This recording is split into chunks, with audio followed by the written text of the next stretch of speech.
Bonjour et bienvenue dans Le Monde Devant Soi, le podcast d'actu international que vous êtes de plus en plus nombreux à écouter chaque semaine et nous vous en remercions. Je suis Christophe Caron et je suis en compagnie du directeur de la publication de Slate, Jean-Marie Colombani. Salut Jean-Marie. Bonjour Christophe. Et d'Alain Frachon, éditorialiste au Monde et spécialiste des questions internationales. Salut Alain. Salut Christophe. On votait la semaine dernière en Allemagne. En jeu, choisir les 735 membres du Bundestag et par conséquent désigner la personne qui succédera à Angela Merkel, puisque vous le savez, chez nos voisins, le ou la chancelière est élu par le Parlement fédéral sur proposition du président. Les résultats définitifs placent le Parti social-démocrate, le SPD, en tête avec près de 26% des suffrages, soit 206 sièges, suivi du CDU, le Parti démocrate chrétien de Merkel, qui totalise, lui, 24% des voix, ce qui lui donne 196 sièges. Les Verts, eux, ont fait 15% et envoient 118 députés, quand les libéraux totalisent 11,5% pour 92 sièges. Enfin, pour en terminer avec les chiffres, signalons le recul de l'extrême droite, incarné par l'AfD, qui ne fait que 10% et perd 11 sièges par rapport au scrutin précédent. Ils auront cette fois 83 élus. L'heure est maintenant aux négociations. Qui fera coalition pour désigner le chancelier? Qui, du social-démocrate Olaf Scholz ou du conservateur Armin Laschet, succédera à Angela Merkel? Tout repose à ce stade sur deux partis, les libéraux et les Verts. Alain, est-ce qu'une issue semble se profiler? Alors ça, je me garderai bien de le dire parce que, en général, et si on se fie aux dernières élections, il a fallu plusieurs mois avant qu'on ait une coalition. Les observateurs allemands disent qu'il y aura une coalition d'ici à Noël et que la tendance, la dynamique, c'est qu'on fait une coalition avec les partis qui sont en hausse. Ça voudrait dire une coalition avec le SPD, les Verts et les libéraux. La configuration que vous avez décrite est particulière puisque en Allemagne, démocratie modèle, mais qui malgré tout subit aussi les différentes pathologies qu'il y a dans les régimes démocratiques, c'est-à-dire un émiettement des partis, un affaiblissement des grands partis politiques, la prochaine coalition sera nécessairement à 3. Donc si on suit cette logique qui est que la coalition se fait avec les partis qui sont en ascension, ce serait donc une coalition SPD, libéraux et verts. Ça veut dire de très longues négociations pour trouver un programme commun. Sur un plan purement mathématique, le SPD peut s'allier avec le CSU pour faire une coalition puisqu'ils auraient la majorité. C'est quelque chose d'inimaginable?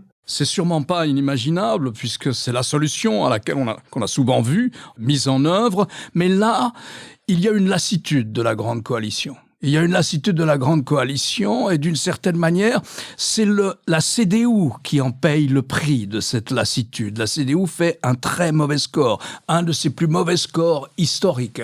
Par exemple, dans la circonscription de Mme Merkel, donc elle ne se représente pas, bien entendu, c'est le SPD qui l'emporte, alors que c'est une circonscription qui, depuis plus de 20 ans, voire 30 ans, appartient à la CDU.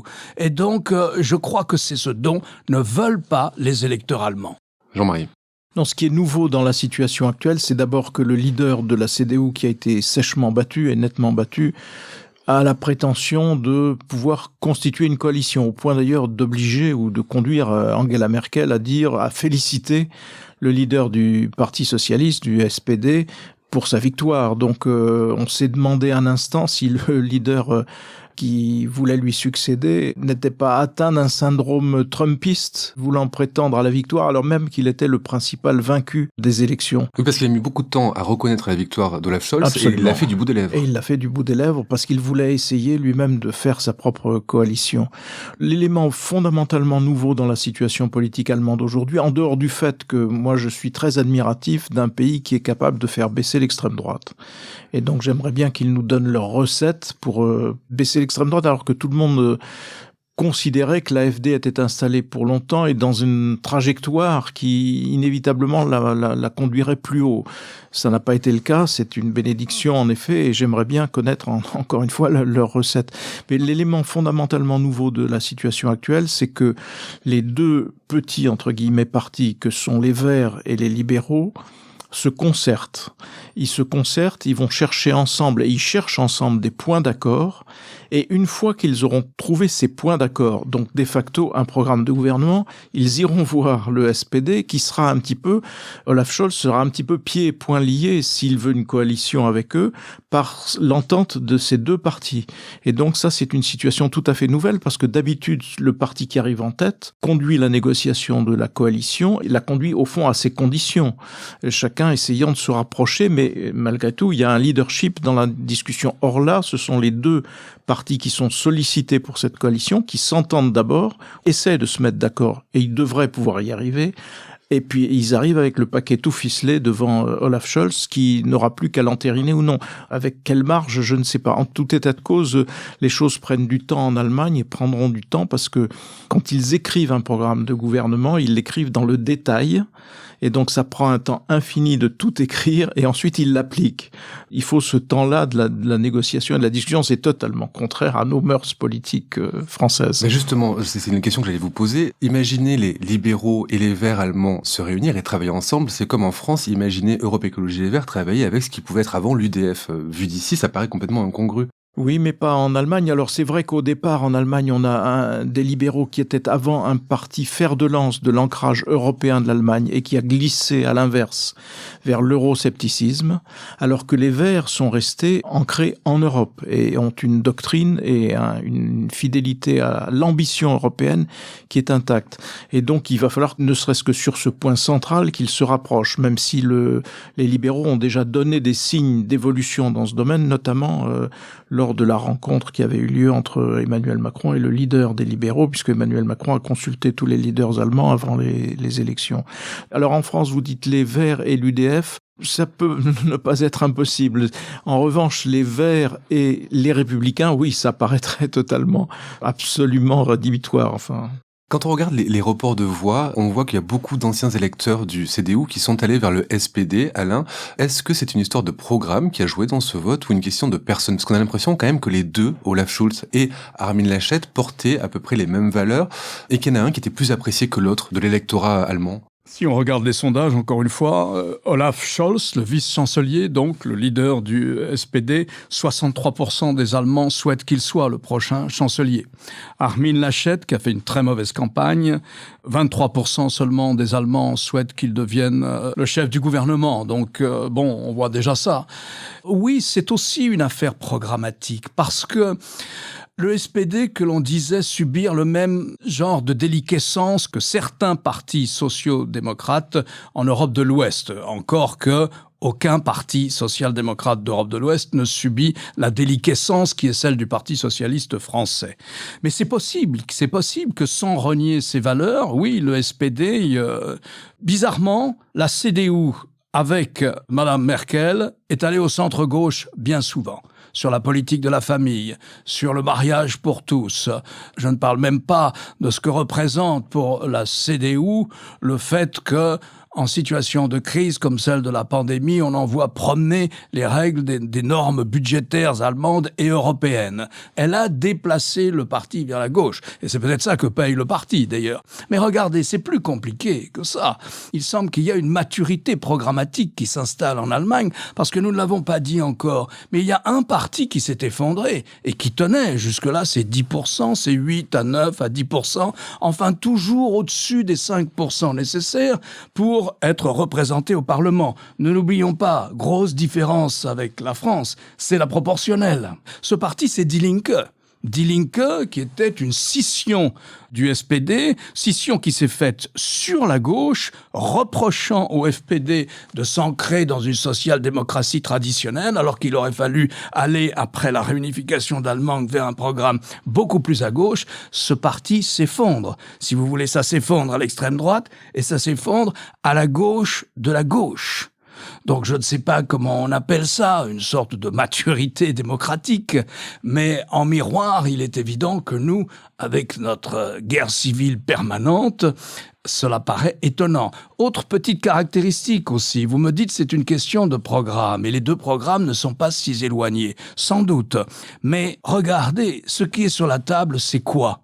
C'est le mix énergétique de l'Allemagne dans les 5 à 10 ans plus tard, c'est ça qui va être essentiellement discuté par les libéraux libéraux et par les Verts, le budget de la défense, quelle est la part qui doit revenir au budget de la défense, et enfin la fiscalité. Faut-il revenir à un impôt sur les grandes fortunes? Faut-il revenir simplement à un impôt sur l'héritage, etc. C'est de ça dont on parle.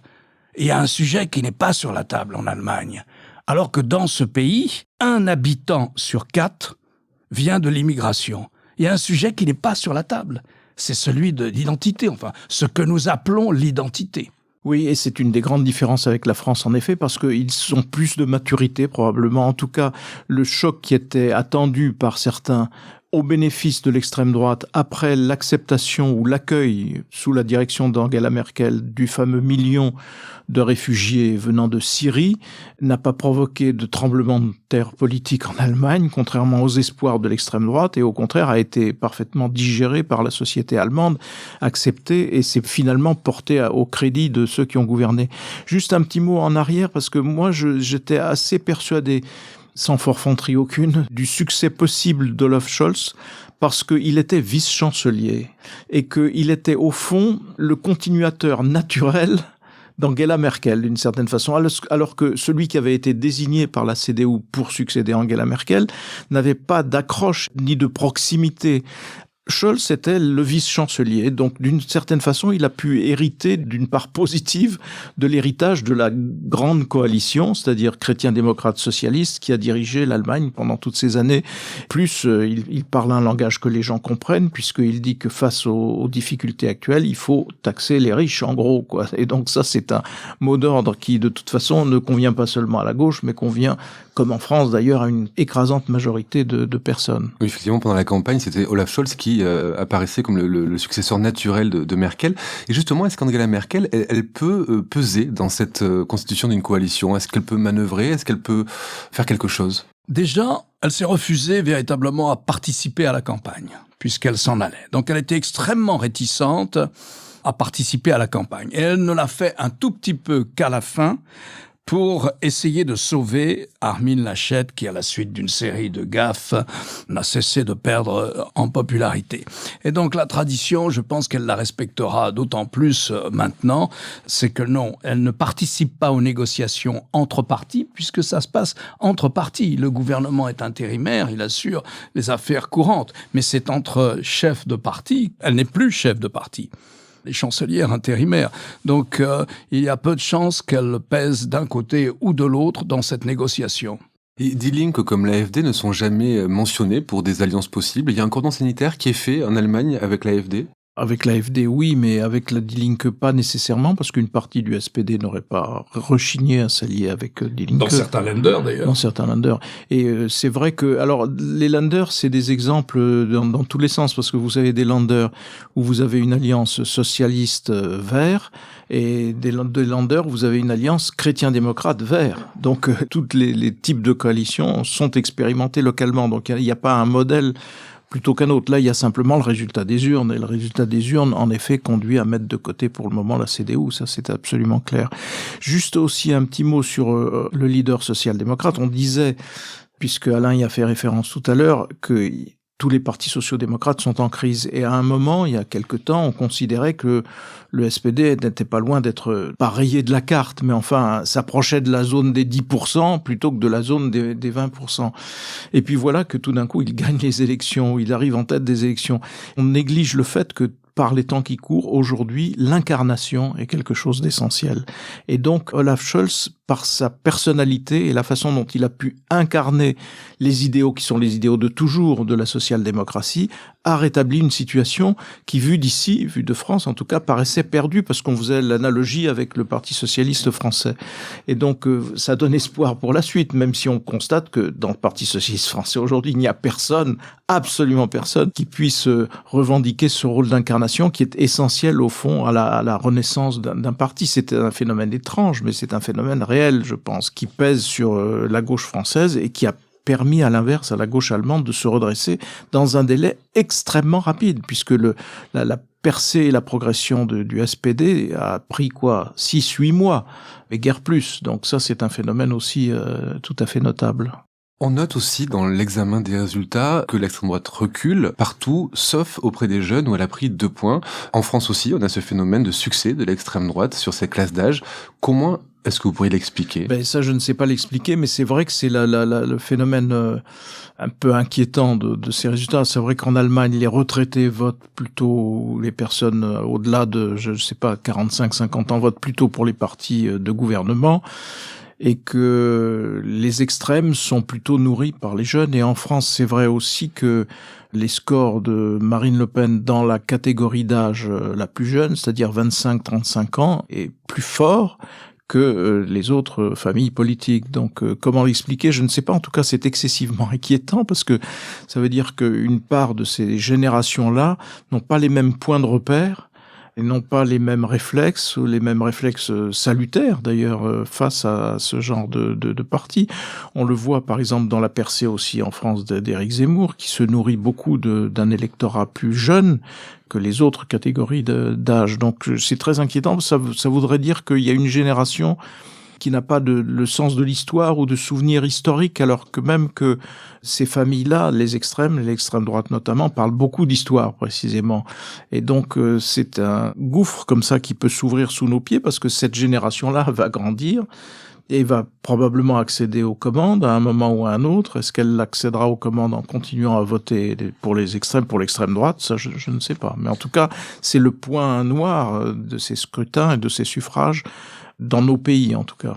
Alain, est-ce que la couleur politique du chancelier allemand a un impact sur les relations franco-allemandes ? Traditionnellement, le SPD est plus favorable à ce que la France souhaite pour l'Europe. Le SPD est plus favorable à une politique de défense, à une politique étrangère commune, plus favorable à ce que l'Europe se distingue comme une entité spécifique sur la scène internationale pour qu'elle puisse peser face aux blocs de puissance que sont la Russie, la Chine, enfin surtout la Chine et les États-Unis. En ce sens-là, je dirais que j'imagine qu'en France, on souhaite plutôt avoir comme chancelier Olaf Scholz, sans doute, même si on ne fait aucun procès en euroscepticisme à Armin Laschet. Mais donc on souhaite plutôt cela, je crois, oui. Alors il y a peut-être aussi une réévaluation à faire du bilan de Merkel sur le plan européen, parce que aujourd'hui on considère elle symbolisait quand même l'ancrage européen de l'Allemagne malgré tout. Quand on regarde les épisodes les uns après les autres, les crises les unes après les autres, on peut se dire oui, elle a fini par tomber du bon côté, mais après combien d'efforts et de lenteur. Alors l'argument qui est généralement invoqué, c'est le système allemand, et le système allemand est en effet profondément démocratique et décentralisé. Donc les Länder jouent leur rôle, les présidents de région jouent leur rôle, ils doivent être consultés, les parlementaires jouent leur rôle, rien ne peut se décider sans leur aval, ce qui est quand même pas du tout la tradition française, puisqu'en France le président décide et après tout le monde est censé s'aligner. Peut-être faut-il, sans aller jusqu'à un regard critique, comme on les aime à la française, mais quand même réévaluer peut-être un petit peu le bilan de Merkel sur ce plan-là. D'une certaine façon, Merkel n'a pas de vision européenne spécifique. Elle ne projette pas une vision ou une ambition. Elle ne l'a fait qu'après la victoire de Trump aux États-Unis. Et c'est sans doute pour ça d'ailleurs qu'elle a accepté de faire ce dernier mandat, parce qu'elle était prête à partir avant. Elle l'a fait, je crois, par sens du devoir, par une sorte de moralité qui l'anime et par sens du devoir. Elle s'est dit, après le Brexit et après l'arrivée de Trump, ça va tanguer, on ne sait plus très bien où sont les repères, et donc elle décide à ce moment-là d'accepter de faire un nouveau mandat. Ensuite, je dis qu'elle n'a pas de vision européenne, c'est-à-dire qu'elle n'agit que sous l'effet de la crise. C'est une gestionnaire de crise.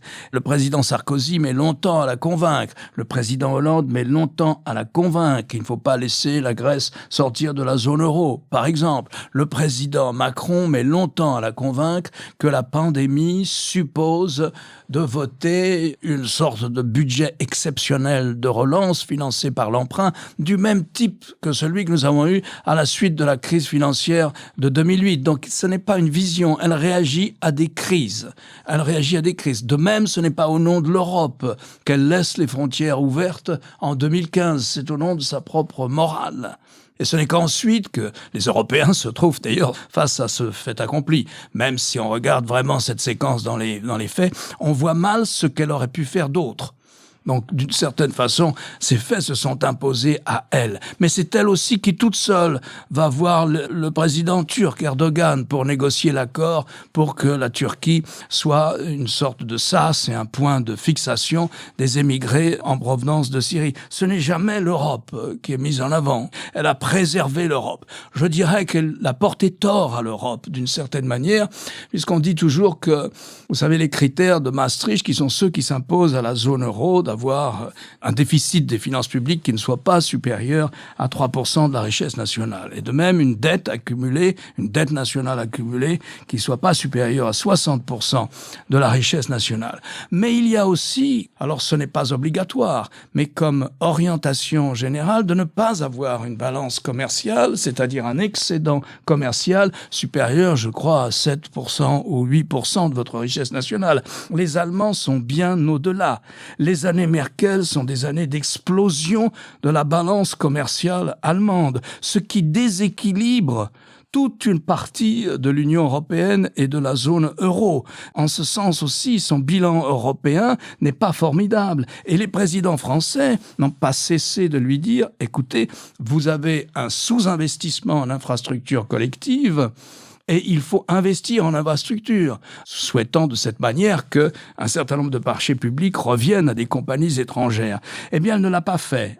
Elle ne l'a pas fait. D'ailleurs, la question des infrastructures est une question qui fait partie de ce que négocient actuellement les partis allemands. Je crois qu'il faut réévaluer ce bilan d'une personnalité politique extraordinaire, un grand chef d'État, certainement, mais qui se manifeste essentiellement dans la crise.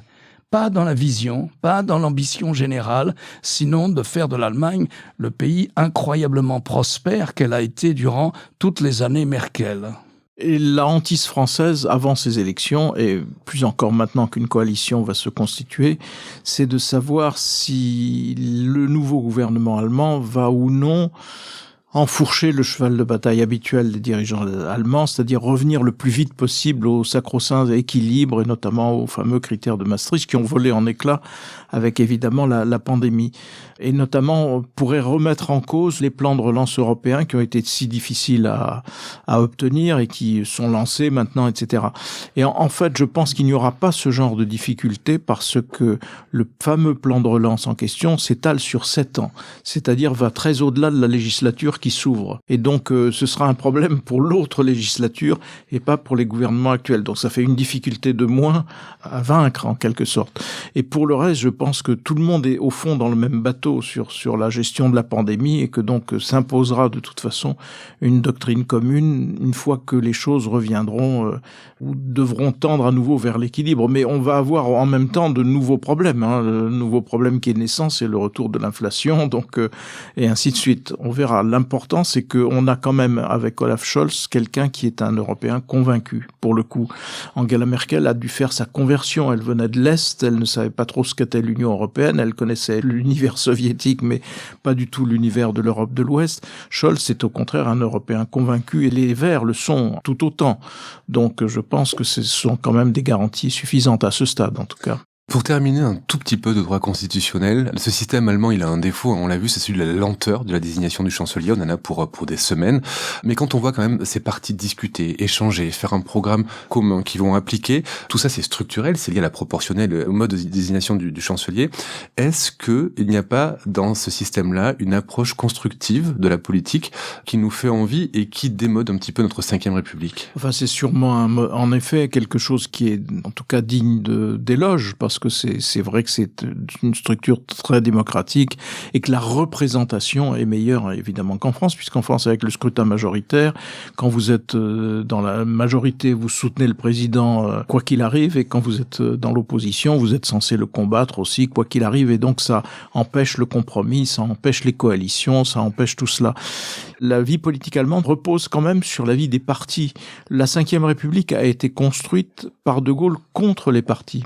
Alors aujourd'hui, on peut dire qu'il ne reste pas grand-chose des partis, mais c'est un régime qui a été construit contre les partis et pour éviter précisément la domination des partis sur la vie politique. Et donc, on a construit un système qui était taillé en effet pour De Gaulle, mais qui était aussi taillé pour que l'exécutif, quoi qu'il arrive, puisse avancer et puisse faire avancer son point de vue. Et aujourd'hui, c'est vrai qu'il y a une telle défiance dans l'opinion vis-à-vis de la sphère politique qu'elle mériterait sans doute au moins une autre façon peut-être de concevoir la représentation. Et si on veut la concevoir autrement, en effet, il faut injecter de la proportionnelle parce qu'on n'a jamais trouvé autre chose. Mais il faut savoir que la proportionnelle obligera à des coalitions. Et nous fera sortir d'un système qui était finalement assez confortable pour les dirigeants, même si ça n'évitait pas les crises, qui était le système majoritaire dans lequel nous vivons depuis que De Gaulle a instauré la Ve République. Juste un chiffre avant de vous passer la parole, Alain, sur ceux qui craindraient une instabilité liée à un système proportionnel, un système de coalition. J'ai compté, en Allemagne, il y a eu 3 chanceliers en 40 ans, et nous, on a eu 6 présidents et 17 premiers ministres, ce qui montre que la stabilité gouvernementale n'est pas forcément assurée par le système majoritaire. Il y a des sondages là-dessus qui sont répétés tous les ans dans l'ensemble des démocraties libérales, dans l'ensemble occidental, si vous voulez. C'est en Allemagne qu'on trouve le plus fort pourcentage de citoyens qui accordent un grand crédit, un crédit total à leurs institutions politiques. 70 à 80% des Allemands, on trouve la même chose en Suisse, mais 70 à 80% des Allemands sont satisfaits du fonctionnement des institutions politiques. Ce n'est pas le cas en France, mais ce n'est pas le cas dans les 2 grands systèmes présidentiels des démocraties libérales. C'est-à-dire qu'en France, la confiance accordée aux mécanismes politiques, au système, entre guillemets, est très faible et de plus en plus faible. Et c'est une des questions qui est posée à la démocratie française. Et c'est encore pire aux États-Unis. La confiance accordée au Congrès est la plus faible. Ensuite, la confiance accordée à la Maison-Blanche est à peine supérieure. La branche judiciaire bénéficie d'une majorité quand il s'agit d'accorder sa confiance à une des institutions du système politique américain. Nous autres Français, on parle tout le temps des succès économiques de l'Allemagne, mais moi, ce qui me frappe le plus en ce moment, en tout cas, c'est le miroir que renvoie l'Allemagne. Il nous renvoie le miroir d'une démocratie que le présidentialisme a rendue folle. Quand on voit les candidats aujourd'hui à la présidence de la République, quand on voit la dérive radicale des propositions, quand on voit l'incapacité du dialogue et la polarisation extrême de l'opinion, oui, je suis d'accord avec vous, Christophe, ça fait plutôt envie la manière dont les Allemands pratiquent la démocratie. Alors nous, on peut considérer cela dans la vision qu'on peut avoir d'un idéal démocratique, mais quand on regarde, hélas, la ventilation par âge, on s'aperçoit à nouveau que dans la tranche des 25-35 ans, ce qui domine en France, c'est l'aspiration à un régime autoritaire.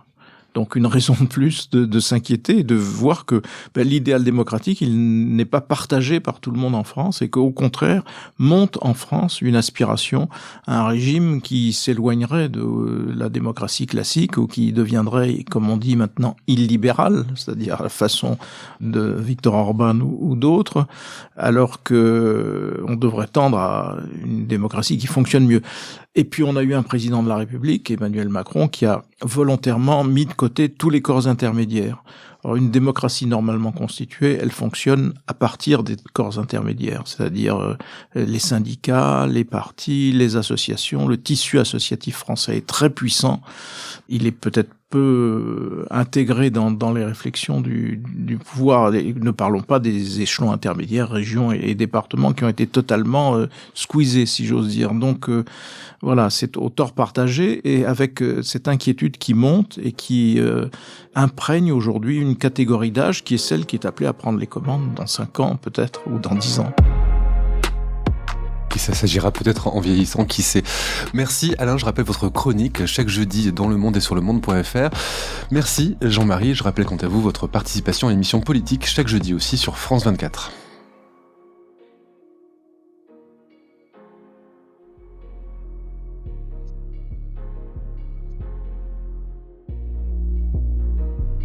Retrouvez Le Monde devant soi chaque vendredi sur slate.fr ou votre plateforme de podcast préférée.